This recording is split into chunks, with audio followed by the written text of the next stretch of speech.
Hi, and welcome to another episode of Hot Takes with me, the Silver Fox. Imagine the Yousaf household.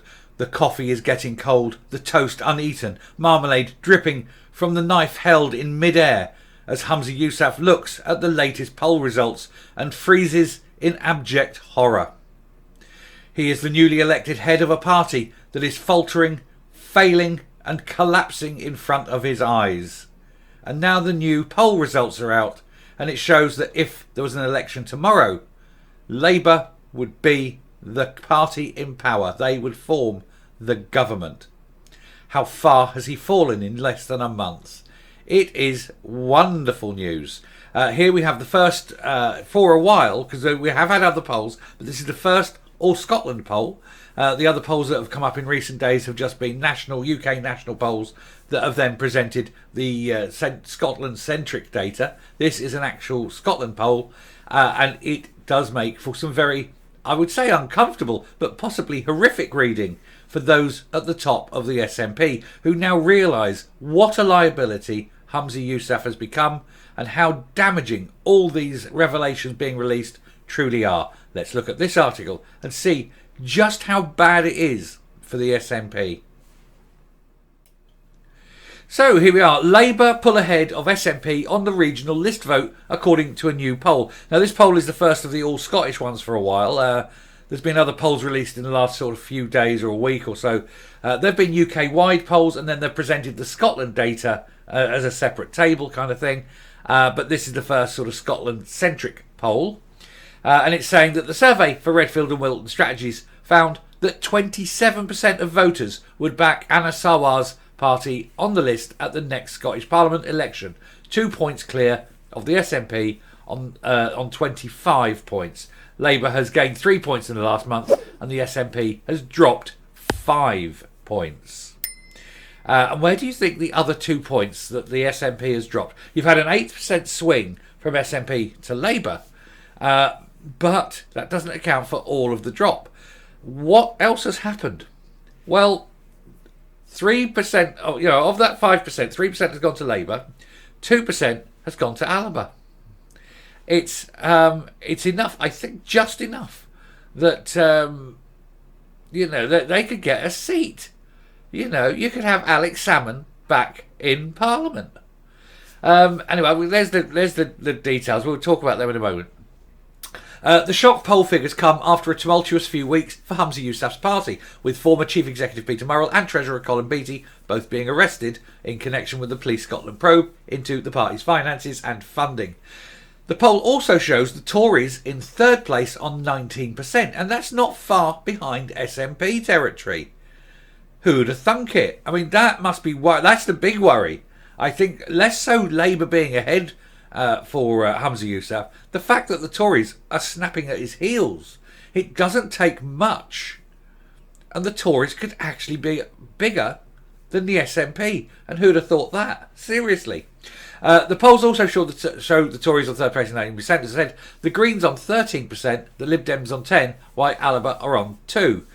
And the SNP retain their lead in the constituency vote, though they have dropped 2 points to 36%, and they're the constituency votes different from the lists. But the fact that the lists have the SNP being beaten must surely cause anguish for Humza Yousaf. Redfield and Wilton survey also shows that support for independence has dropped too in the last month. 52% of voters saying they would vote no, compared to only 42% who said they would back yes.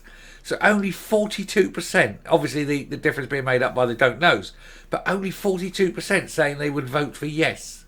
That's a hell of a jolt, a jolt for them.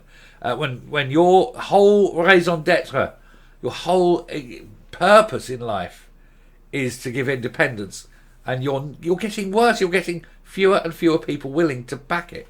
It's about time you gave it up and went and did something, less controversial. Asked how they would vote at the next Westminster election, the 1,000 Scots polled by the firm put the SNP on 35%, just 3 points above Labour. The Tories were a distant third on 18%, while the Lib Dems were on 9%. Redfield and Wilton said Labour were most favourably viewed party in Scotland, holding a net favourability rating of plus 12%. I've got to say, I think Jackie Baillie is going to be a large part of that popularity. She has played a blinder over the last few weeks.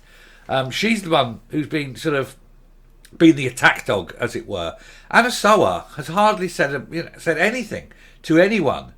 He's not attacked Humza Yousaf. He's not attacked the SNP particularly badly. He's not savaged them.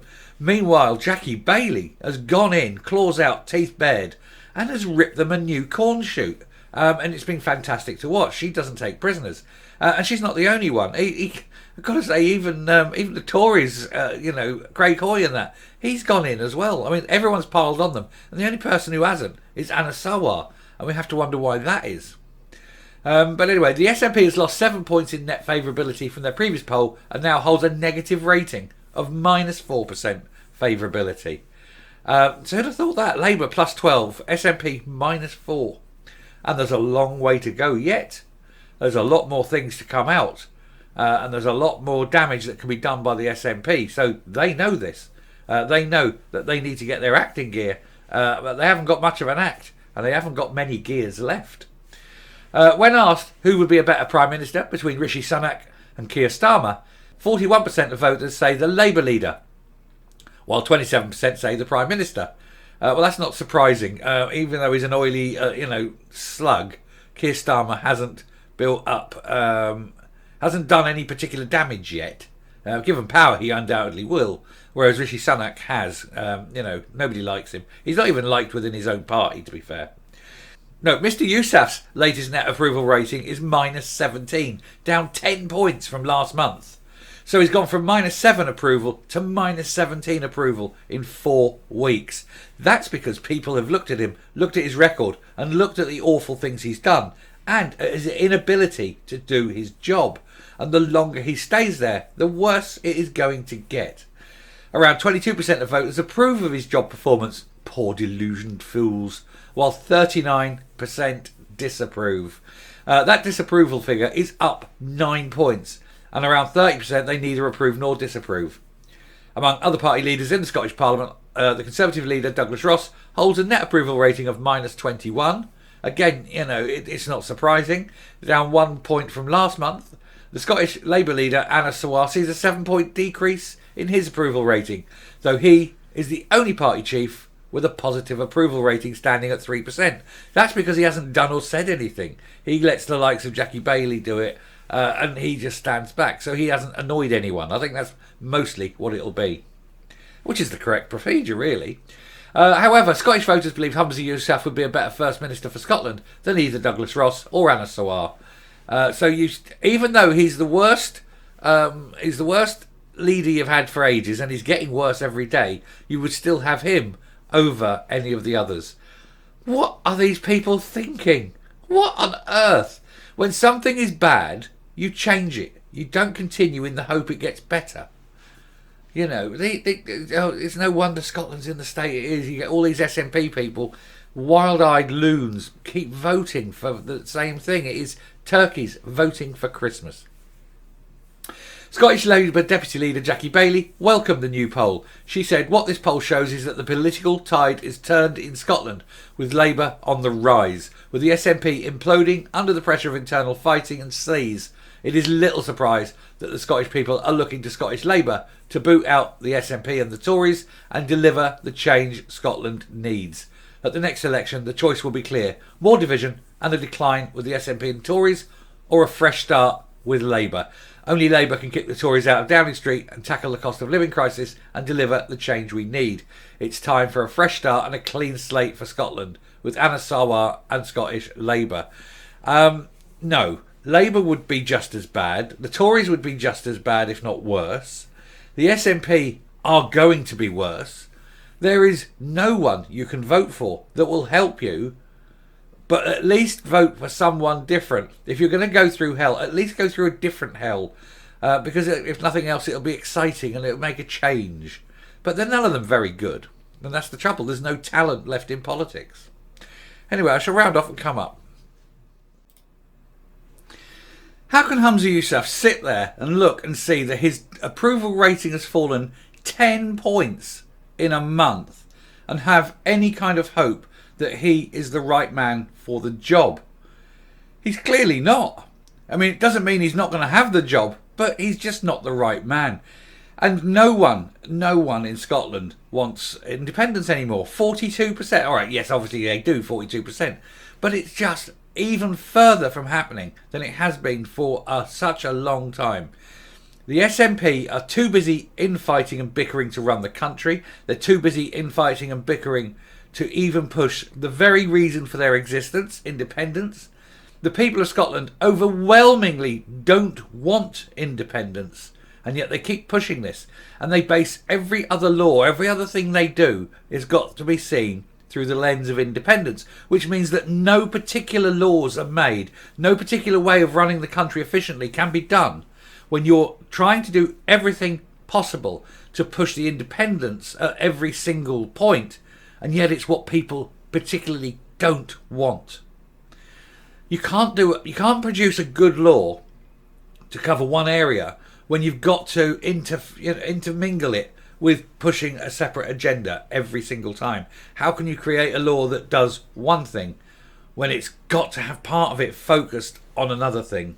If you're not focusing on the whole point of the first law, it's going to be a bad law, and people are waking up to that. And this is why Scotland is in such a bad way. Everything has got to be seen through independence with the SNP, which means that the eye is off the ball. The economy's down because it's the economy through independence. The NHS is down because it's the NHS with an eye to independence. Social care is down because it's social care with an eye to independence. Nothing can be done without that oversight. And that is why Scotland is failing. It will become a failed state if the SNP continue in power. And there's no one really who's capable of changing it.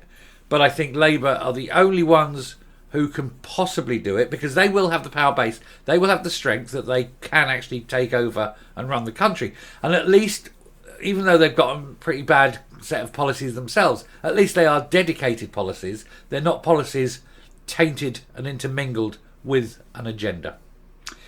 Anyway, I shall stop there. Thank you very much for listening. If you like what you're seeing here on the channel, please hit the subscribe button, ring the bell, leave a like, please share the video. And definitely leave the like. That's the one that helps. And until next time, stay safe, stay well, never trust polls, they're always full of crap, and goodbye.